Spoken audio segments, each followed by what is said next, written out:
Hello, welcome to PIT Spring Fall 2019 Professional Development Seminar. My name is Rochelle Chaikin, for those of you who don't know me. I'm the Associate Dean at the college, and I will be narrating the professional development information for this session. Today we're going to be looking at 3 topics: flipping the classrooms to avoid flopping, creating an active learning environment, and positive psychology in the classroom. So the first presentation, which will be included in this video, is on flipped classrooms. This was developed by myself and Mark Whitehead, who is the program manager for business and behavioral health and humanities, and probably a few other things. So when we think about flipping a classroom, you may think about a flipped out classroom, but it's a completely different concept. So before a class session, videos, either made by the instructor or recommended by the instructor, are viewed by their students. The con videos are especially popular for flipped classrooms. So if you teach math, you've probably heard of the con videos that really work through very complex mathematical issues in very simplified ways. Now, the purpose behind the flipped classroom is this allows class time to be dedicated to exercises, projects, and discussion. So, other words, application, reinforcement, all of those things that we want to make sure students do, because that's how students learn. During class time, the instructor acts more as a coach, moderator, and advisor, and not the person up at the front of the room who is professorially expounding on whatever topic of the day.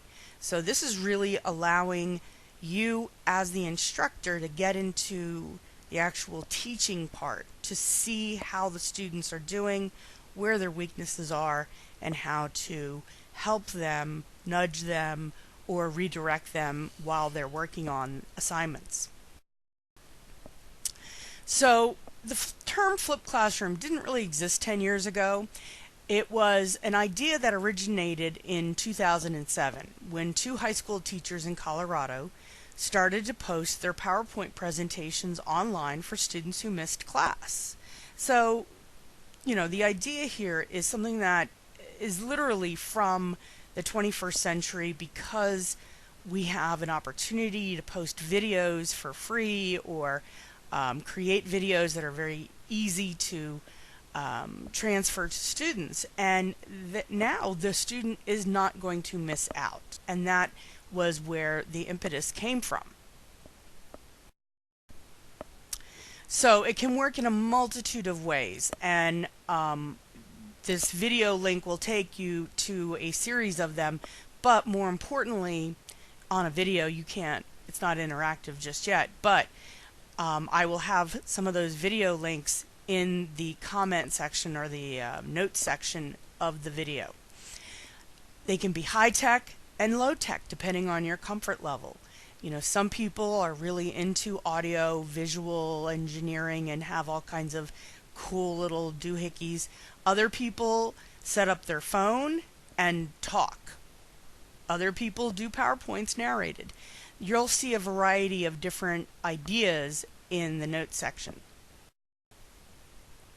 So the concept behind flipped classrooms is to offer the reinforcement or application phase during class time. This can be very effective for college classes because of the overall time constraint. It can be hard to cover all the material in 3 or 4 hours per week, or 45 hours total for a 3-credit class. So when you think about why you would want to do this, and it comes down to every conversation you've ever had where you're upset that you have to cut something out of a class that you think really needs to be there because of timing. So this is really going to help people get everything in, because the student can go home and at 2 o'clock in the morning, if they're awake, they can turn on a video and watch the lecture rather than using up that time in the classroom. So what are the rules to flipping a classroom? Well, it's up to you. You must have a willingness to be flexible. Your goals for each day must be fluid. Discussion tangents can lead to fantastic learning opportunities that were not planned. And what really it comes down to is understanding that there is always going to be speed bumps, impediments, hurdles, all of that. But overall, the ability to flip a classroom when you want to or when you need to, or when an assignment situation is going to be much more challenging than the lecture piece, that gives you that flexibility in your own teaching style, which is a very helpful way of getting through really difficult material. Except there will be periods of adjustment as you and the students get acclimated to a flipped classroom. Couple tips: don't dive in all at once. You can add a few techniques every semester or term until you have a high level of comfort with the process. As you become more comfortable, so will your students. So, maybe you don't have every week a flipped classroom experience with the video lecture first and then the discussion or application in class. Rather, you do it as needed. There's a snow day. There is an opportunity where you really want to work with the students on some of the case studies that you're discussing. So you have to do it at your speed, but you also have to do it for purpose and not just to see how it works, because you have to commit to it. When you commit to the process, you'll begin to see that it works. Lectures are videotaped or created on an application hosted by YouTube. There are, of course, other tube hosting sites. You can host it on your own website. The college at this point does not have a YouTube site set up for the instructors to use, so most of us have been keeping it on our own Gmail accounts or Google, YouTube accounts. When you post a video, you can keep it private so that only the students who receive the link can view it. Most of us use Moodle rooms to host our links, and if it is a video that's a really manageable size, less than 10 megabytes, you can post the video directly onto the site, but because of the size limitations, a lot of people tend to use YouTube because they don't charge by the gigabyte of memory that videos take up. Classroom activities should focus on students and reinforcing information they saw in the videos. So, if you have them watching a lecture on, for example, creating a electronic connection or linkage between a battery and a motor or something like that, clearly not my field, but you should be able to then the next day or the next session be able to go in then and have the students do that. So it would be great for lab classes, especially biology and chemistry. So now what is the instructor doing? So it's finding the videos, making the videos, delivering the content. But in the classroom, you have become a learning facilitator, which is ultimately what learning and teaching is all about. So you implement active learning strategies, which is one of the presentations you will hear about next. Peer instruction, meaning students working together to solve problems. Problem-based learning. Socratic methods, doing that conversation. And the class discussion. Sometimes having a class discussion is so much more profound and so much more learning centered than any worksheet, essay, or assignment we can give, because students learn by processing information, and we process information by discussing information.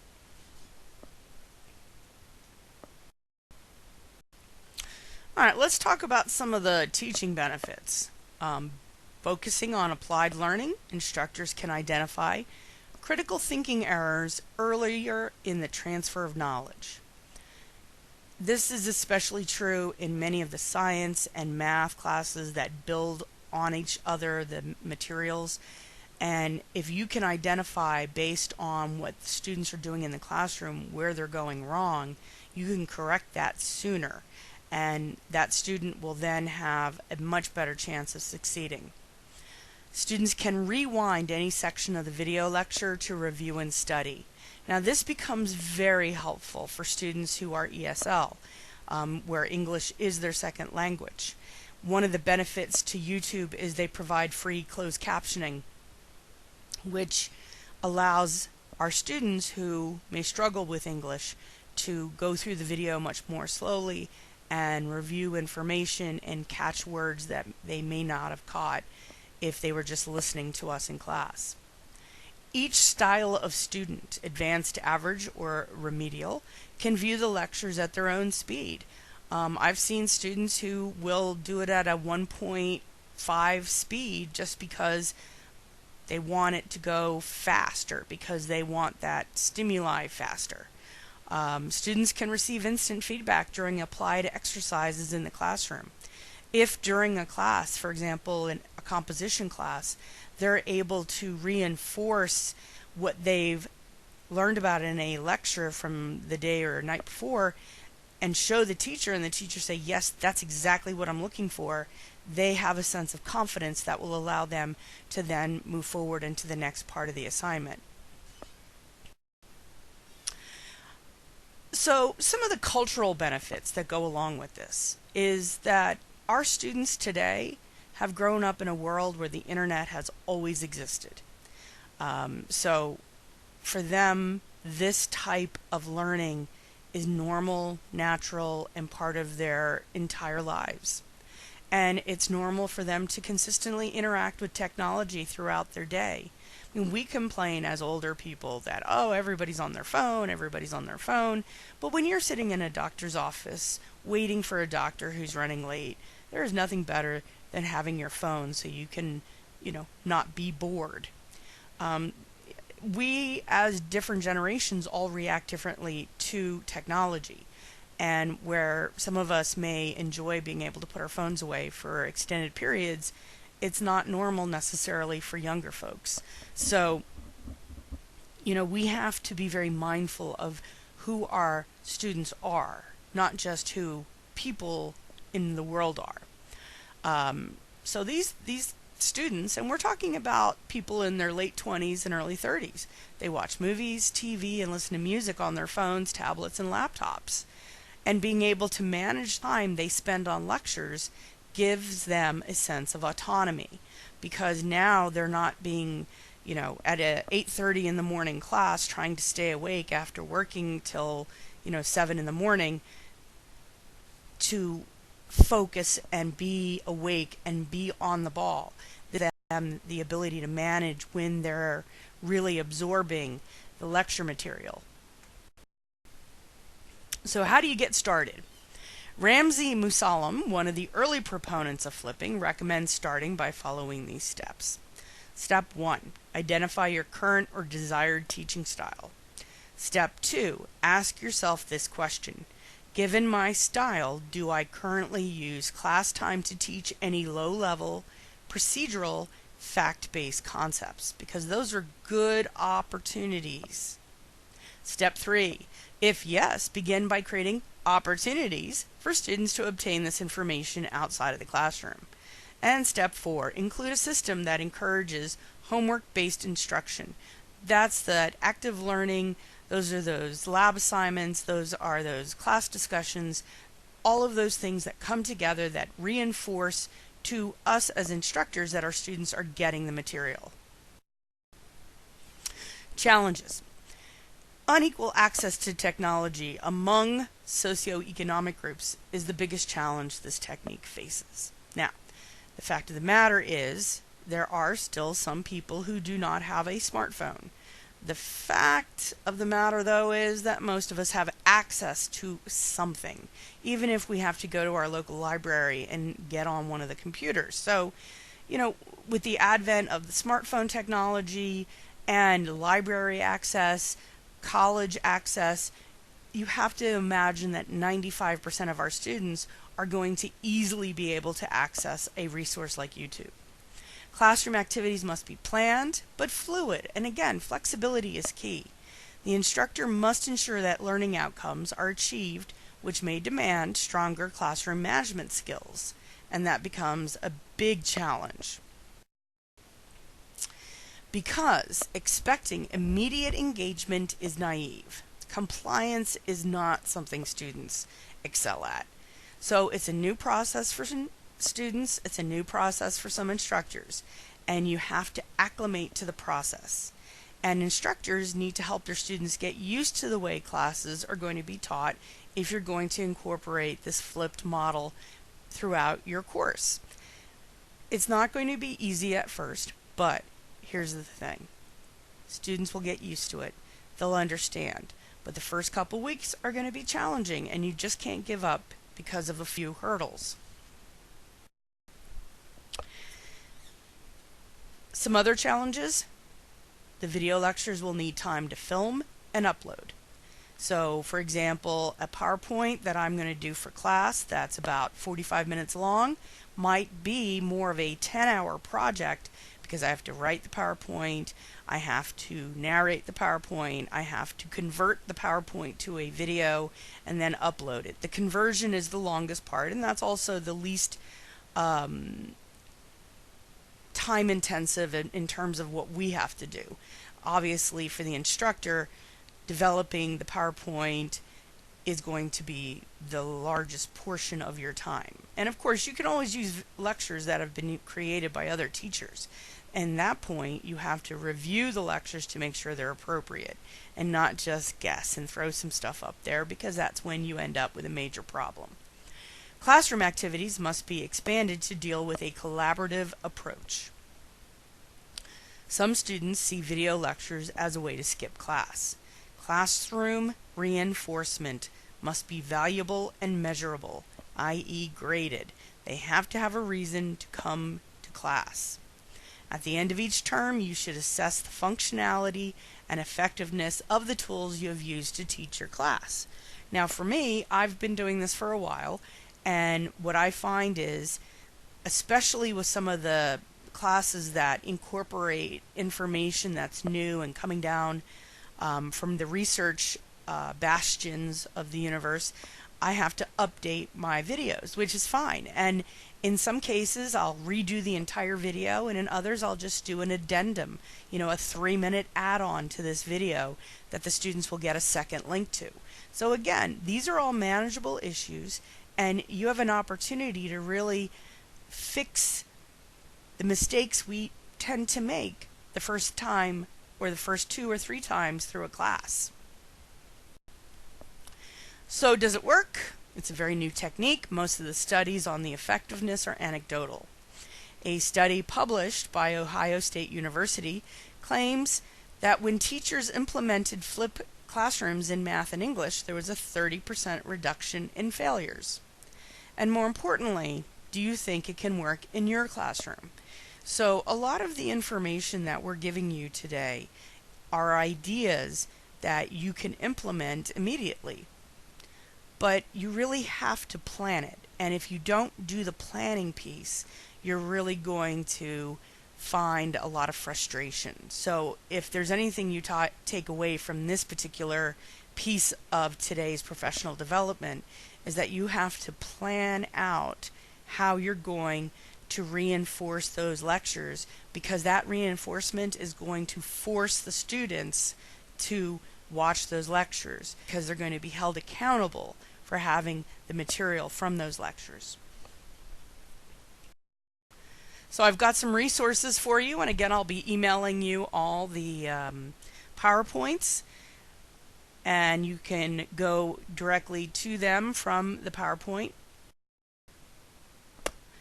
Very exciting. Yes? Okay, so this is the end of part 1 of today's, or of the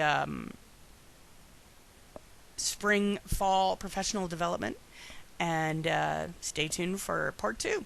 Thank you very much.